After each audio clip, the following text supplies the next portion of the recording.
There's this philosopher, French guy named Blaise Pascal.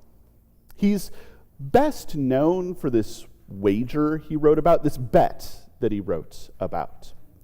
He said, imagine that you have to place a bet. You have to bet that either God is or God is not. And you can't get out of the bet because what you're betting is your very life. And so not betting is pretty much the same as just betting that God is not. So you got to place your bet. And he reasoned his way through this. He thought his way through what's the best bets to place. I'm going to add some of my own stuff in here, but this is the gist of it. If you bet that God is, that hope is real, that redemption is possible, that new life is available, and that love will win the day, and God is, then you get a world where hope is real. And redemption is possible, and new life is available, and love wins the day. If you bet that God is and God is not, well, you have, to be fair, wasted all of the energy that you put into trying to live in that world, but at least you've gotten to live as though God is. You've gotten to live as though hope is real and redemption is possible and new life is available and love will win the day. And that's pretty good.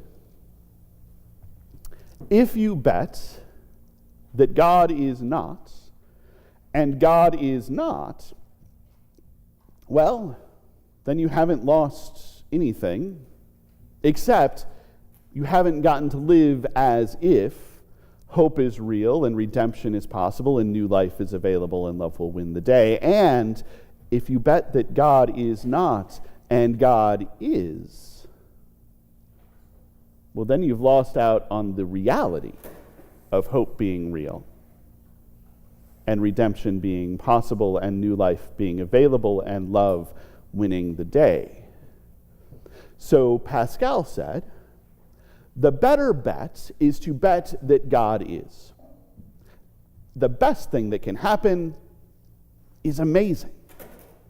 And the worst thing that can happen is pretty good. That kind of reasoning doesn't satisfy a lot of people. It feels a little weird. It feels like it's turning faith into an intellectual exercise. If I can just figure out the math, I'll be okay. And a lot of people, don't necessarily believe in the idea of a God who just wants you to do math. Some of us don't believe in a God who wants us to do math at all. So Pascal goes on. He writes more. He writes a bit of his little book that most people don't read. Imagine that you're the kind of person who knows that it would be better to put your bets on God, to put your bets on hope being real and redemption being possible and new life being available and love winning the day. Imagine that you know that you should put your bet there. But you can't quite do it. You can't quite figure out how to make that work. You can't quite get into it. What should you do then? And Pascal, a philosopher, a smart guy, someone whose arguments have withstood the tests of time, someone who very smart people still talk about today, says, if you're in that situation, you should fake it till you make it. Pretend. Make believe. Do the stuff that you think you would do if you believed that. Now, in his example, that's go to worship. He was Catholic, so it was go to Mass and take the holy water and light the candles and say the prayers and do the stuff. For us, it might be a little bit different. Certainly, go to worship. Show up for the church. Pray. Read Scripture. Go out and serve. Go and hope. Go and try to live into redemption. Go and try to live in into new life. Go and love.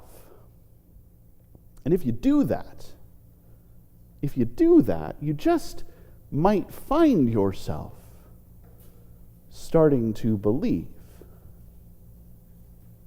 If you fake it, you just might make it. We're finishing up our little sermon series on doubt today. We started with, Lord, I believe, help my unbelief. I've got some faith, but it doesn't seem to be enough to help me through this. And I've got some doubt, and I'm just not sure. I need this part fixed. Help my unbelief. And we moved into God being in the silence. Not seeing the big flashy things, the earthquakes and the fires and the big winds, but having to wait and listen for God when everything was calm and quiet, too calm and too quiet. And we talked about the dark night of the soul, the depths of our despair, those times when all we can do is say, if there's a God, how could the world be like this? If hope is real, how could the world be like this? If love wins the day, how could the world be like this? There are times when all we can do is shout at a God who we're not sure is there. And we talked about how God can take that, and God can hear that, and God can be with us in that. And we talked about glimmers of hope. Those times when all we have is a little bit of faith, a little piece of glitter in the dark, a little something reflecting some of the light of God's love, and how when we see that, we shouldn't dismiss that, but hold on to that and nurture it and see if we can grow it. And now we have this idea that sometimes what we have to do, what we can do, our superpower, is stepping into faith.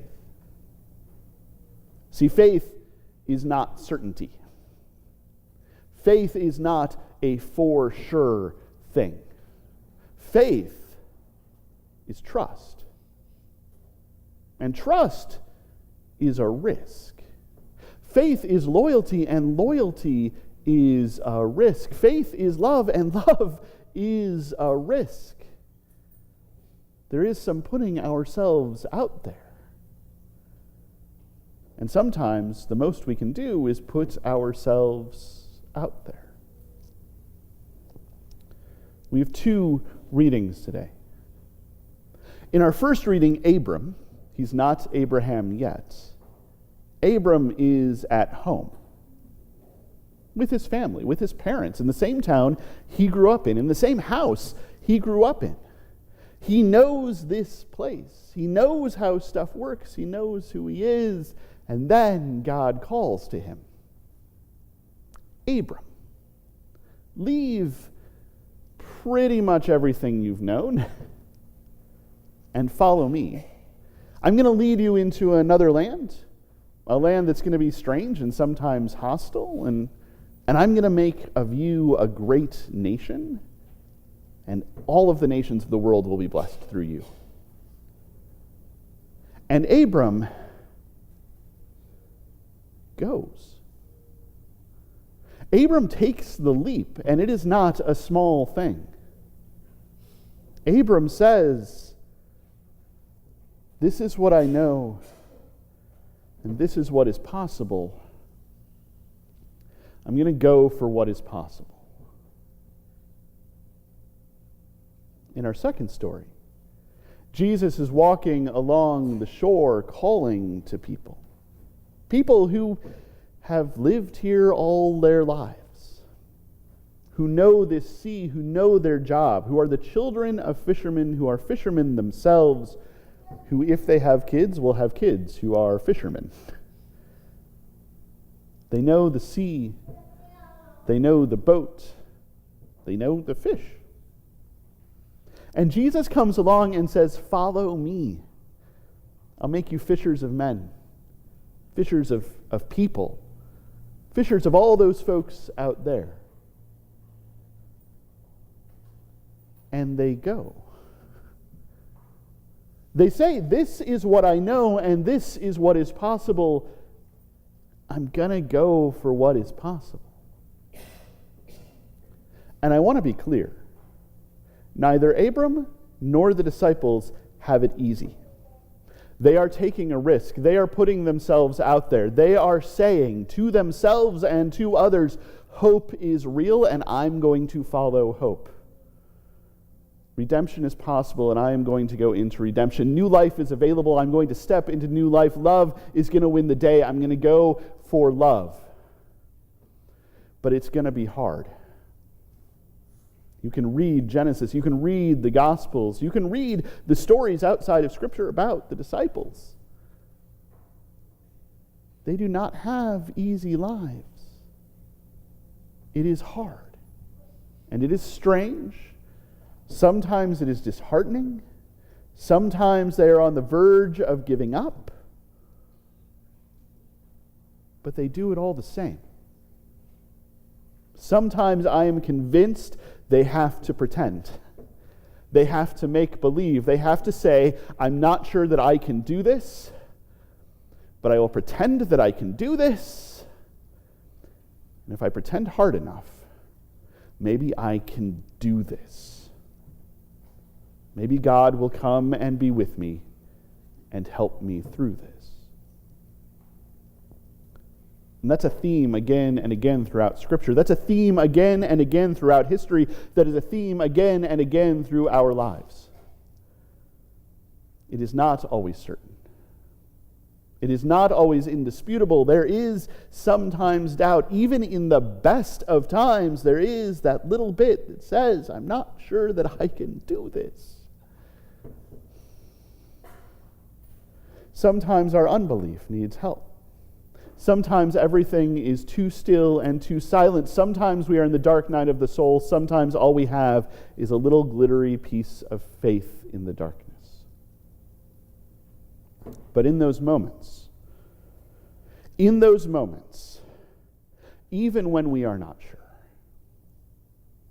we can start to run. We can start to run, and we can look out at the chasm of doubt in front of us, and we can take that leap.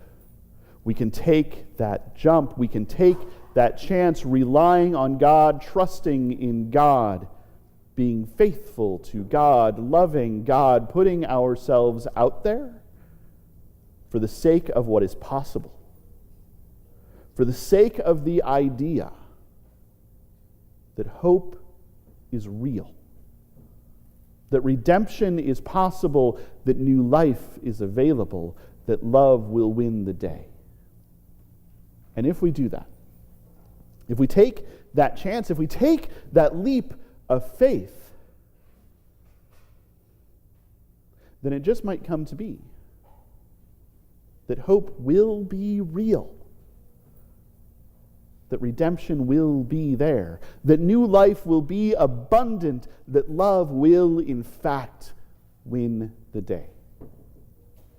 And in so doing, we might build our faith a little more each day until we really, truly, and totally believe, until we really, truly, and totally have faith, until we really, truly, totally can put our lives in the hands of God, and God can remake us and the world into something wonderful.